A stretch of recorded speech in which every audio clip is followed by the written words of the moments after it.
जाते जाते दिल्ली वालों से केजरीवाल का खिलवाड़।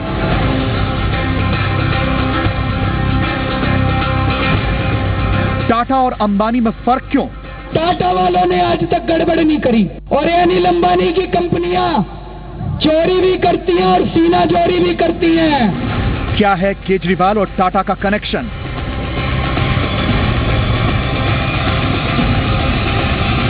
केजरीवाल ने क्यों छुपाई टाटा की चिट्ठी?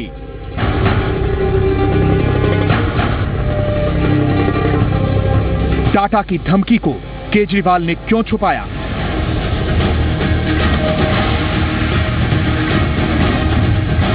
क्या दिल्ली में फिर बढ़ेंगे बिजली के दाम?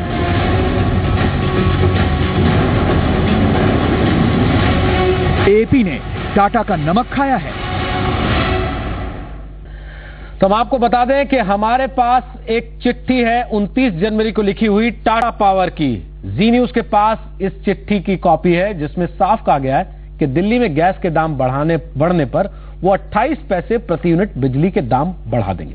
लेकिन हर चीज जनता के बीच ले जाने का दावा करने वाले उस वक्त के दिल्ली के सीएम अरविंद केजरीवाल ने इस चिट्ठी के बारे में किसी को नहीं बताया। यह भी सबको पता है कि अरविंद केजरीवाल टाटा के लिए सॉफ्ट कॉर्नर रखते हैं। तो क्या एएपी ने टाटा का नमक खाया है? इस सवाल पर बात करने के लिए मेरे साथ इस वक्त 3 खास मेहमान हैं। हमारे साथ हैं कांग्रेस के नेता अनिल भारद्वाज, बीजेपी की नेता आरती मेहरा और आम आदमी पार्टी से जुड़ी हुई हैं टीना शर्मा। तीनों से बात करेंगे, लेकिन उसके पहले जरा ये चिट्ठी देखिए और रिपोर्ट देखिए। क्या एएपी ने टाटा का नमक खाया है? ये सवाल हम यूं ही नहीं उठा रहे हैं। जी न्यूज के पास एक ऐसी चिट्ठी मौजूद है जो दिल्ली के पूर्व सीएम अरविंद केजरीवाल की मंशा पर सवाल उठा रही है। यह 29 जनवरी 2014 की वो चिट्ठी है जो टाटा पावर की तरफ से दिल्ली सरकार को भेजी गई थी। इस चिट्ठी में साफ लिखा है कि अगर अप्रैल से गैस के दाम बढ़ाए गए तो टाटा भी बिजली के दाम 28 पैसे प्रति यूनिट बढ़ा देगा। उधर पेट्रोलियम मंत्री वीरप्पा मोइली पहले ही कह चुके हैं कि गैस के दाम बढ़ाए जाएंगे। 100% clear and the clear and in all respect we'll do that, and there is no compromise even a 1% while it approval is given. यानी दिल्ली वालों पर महंगी बिजली की मार 1 अप्रैल से पड़नी तय है। अब सवाल यह है कि 29 जनवरी को लिखी हुई चिट्ठी को अब तक दिल्ली सरकार ने दबाए क्यों रखा? दिल्ली में बिजली के दाम बढ़ाने की धमकी से अरविंद केजरीवाल ने लोगों को आगाह क्यों नहीं किया? क्या इसकी वजह अरविंद केजरीवाल का टाटा प्रेम है? क्योंकि केजरीवाल अक्सर ईमानदारी का सर्टिफिकेट टाटा को देते रहते हैं। टाटा वालों ने आज तक गड़बड़ नहीं करी।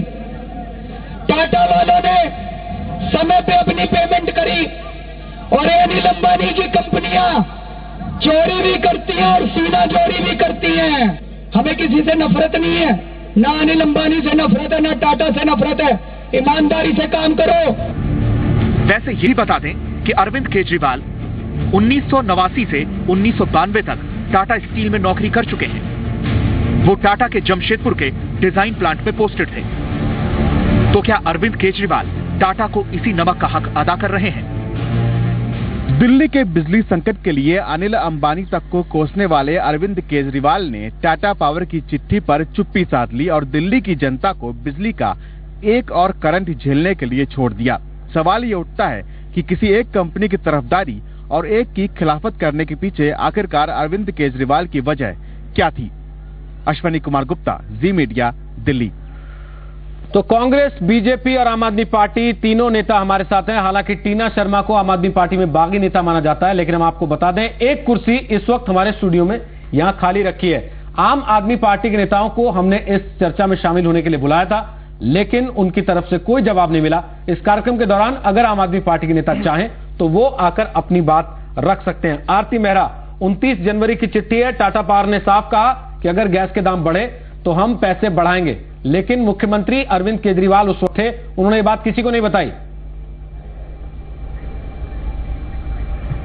जो दावा करते हैं ईमानदारी का, जो दावा करते हैं पारदर्शिता का, जिन्होंने हाई मॉरल ग्राउंड्स की ऐसी लंबी चौड़ी बातें की, नारे, वायदे और ख्वाब दिखाए और जिन्होंने कहा कि मैं आम आदमी हूं, मैं आम आदमी के लिए हूं, आम आदमी के बीच का हूं, और वही लोगों से छुपाते हैं।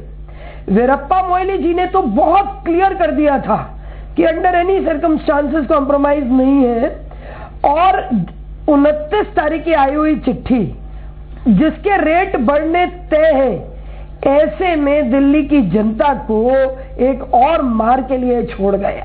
वो व्यक्ति, ऐसा चीफ मिनिस्टर जो ये कहता है कि मैंने 49 डेज में वो कमाल किए हैं जो कांग्रेस और भारतीय जनता पार्टी ने मिलकर 20 साल में नहीं किए। तो ऐसे मुख्यमंत्री जी, आप तो सेवादार हैं। दिल्ली की जनता ने आपको 0 से 28 अप्रत्याशित रिजल्ट दिए, जिसकी आपको भी उम्मीद नहीं थी। आपको एक सुनहरा अवसर मिला था उनकी सेवा करने का, आम आदमी को आम आदमी की सेवा करने का मिला था। आपकी नाराजगी इस बात से है, आपकी नाराजगी इस बात से है कि उन्होंने चिट्ठी दिखाई नहीं, या इस बात से है कि उनका निशाना लगातार अंबानी पर रहता है और अंबानी के साथ साथ आपके पीएम कैंडिडेट पर रहता है? दोनों नहीं, मैं उसी बात पे आ रही हूं। देखिए, मैं दोनों बात पे, एक तो चिट्ठी दिखाई नहीं, ये दावा करने वाला व्यक्ति कि मेरी इतनी पारदर्शिता है, लेकिन ये इतना झूठ बोलते हैं, बड़े बड़े मंचों से बोलते हैं। और दूसरी इतनी बड़ी बात है कि तुमने मंचों से भारतीय जनता पार्टी और कांग्रेस को पहले एक कहा, हम आपके आरोप और आपको मानसिकता का आपकी बौखलाहट मानते हैं, और तीसरा आपने कहा कि ये सब जो है दुकान, ये कांग्रेस एक दुकान है जिसे अंबानी चलाते हैं। और आपने टाटा हमारे देश के बहुत सम्मानीय है, रिलायंस हमारे देश के बहुत सम्मानीय है, हजारों लाखों लोगों को जीवन का रोजगार चल रहा है। हम इस तरीके से मंचों पे खड़े होके, लेकिन एक बात है ना, आरोप सिद्ध करो और उन्हें दंडित करो। अनिल भारद्वाज अगर चोरी कर रहे हैं, अनिल भारद्वाज, लेकिन ये इतना बड़ा प्रश्न है, उनके कहे आरोप, अपनी फंडिंग के चक्कर में उनके कहे आरोप वो सबूत देंगे नहीं, वो हिट एंड रन की राजनीति करते हैं, लेकिन उनसे जवाब भी कौन मांगेगा? आप ही लोग तो मांगेंगे कि भाई साहब आपने चिट्ठी दिखाई क्यों नहीं? जब आप सब कुछ लेकर आते हैं कैमरे के आगे, तो चिट्ठी क्यों नहीं लाए? बिल्कुल रोहित जी, मांग रहे हैं आप। देखिए, कल का इंडिया अगेंस्ट करप्शन के जो एक मंच था, एक गैर राजनीतिक मंच था इंडिया अगेंस्ट करप्शन का, रोहित जी, उसमें उनके जो लीडर थे श्री अन्ना हजारे साहब, उन्होंने कहा कि गैर राजनीतिक मंच है, हम राजनीतिक दल का गठन नहीं करेंगे। एक ऐसी अवसरवादिता का मेला जिसमें उनकी बात को दरकिनार करके एक राजनीतिक दल बनाया गया, जिसका आधार असत्य की बुनियाद पे था। लगातार ना कोई आइडियोलॉजिकल कमिटमेंट था, ना कोई दिशा, ना कोई दृष्टि पत्र, सिर्फ एक चारों तरफ से जोड़कर एक दल बना दिया।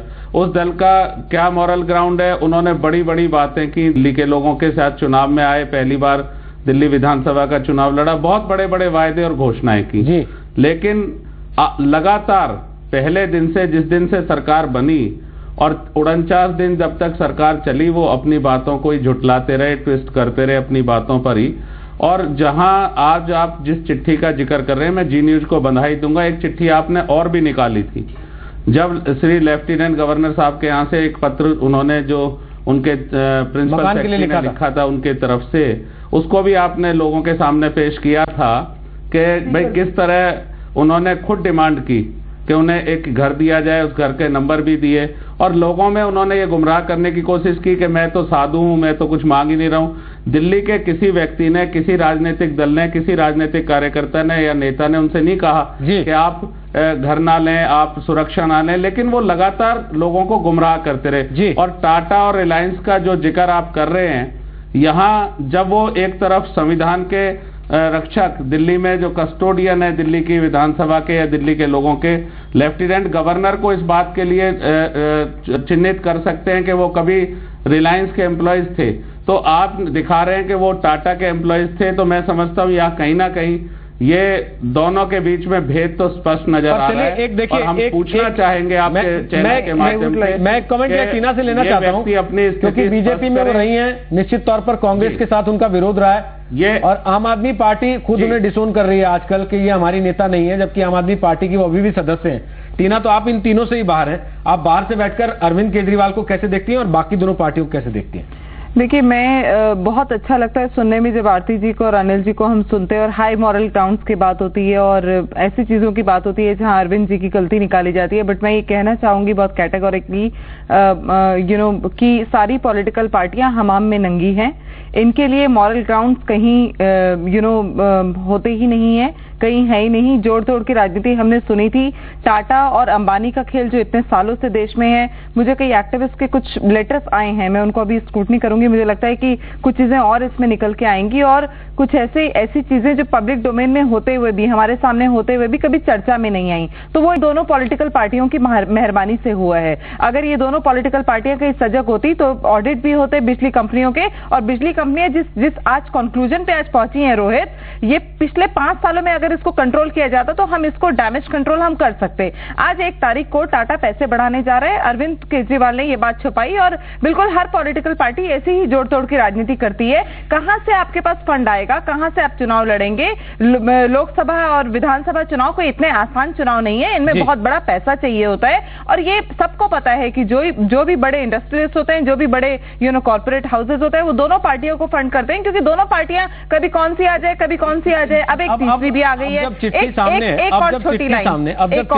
है तो आप केवल 2 पर उंगली नहीं उठा सकती ना। बिल्कुल बिल्कुल, तीनों, मैं तो तीनों पे उंगली उठा रही हूँ। मेरे लिए तो दोनों पार्टी को भी तो फंड आते हैं। आरती जी मैं तो कह रही हूँ कि सभी के लिए फंड आते हैं। आरती जी, आई एम नॉट डिस्काउंटिंग आप party, please, I don't discount any party for that matter, I only talk on issue first.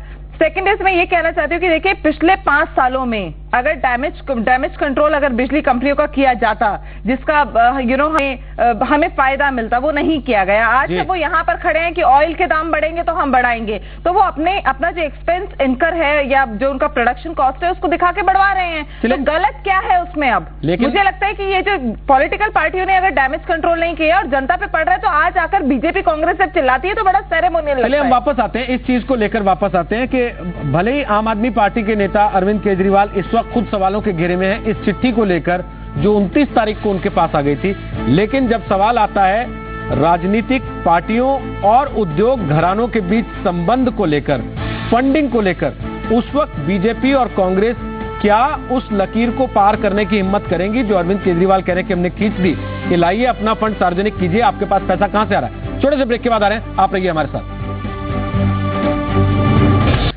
क्या एएपी ने टाटा का नमक खाया? अरविंद केजरीवाल की चिट्ठी को लेकर इस वक्त सियासी हंगामा मचाया। हमारे साथ कांग्रेस, बीजेपी और आम आदमी पार्टी तीनों के नेता हैं। हालांकि आम आदमी पार्टी की कुर्सी खाली भी है जहां कोई बैठने के लिए नहीं आया आम आदमी पार्टी की तरफ से। लेकिन एक सवाल कांग्रेस बीजेपी दोनों नेताओं से है। आरती जी, क्या बीजेपी और कांग्रेस दोनों बड़ी पार्टियां वो लाइन पार करेंगी जो केजरीवाल ने खींची है फंडिंग को सार्वजनिक करने की?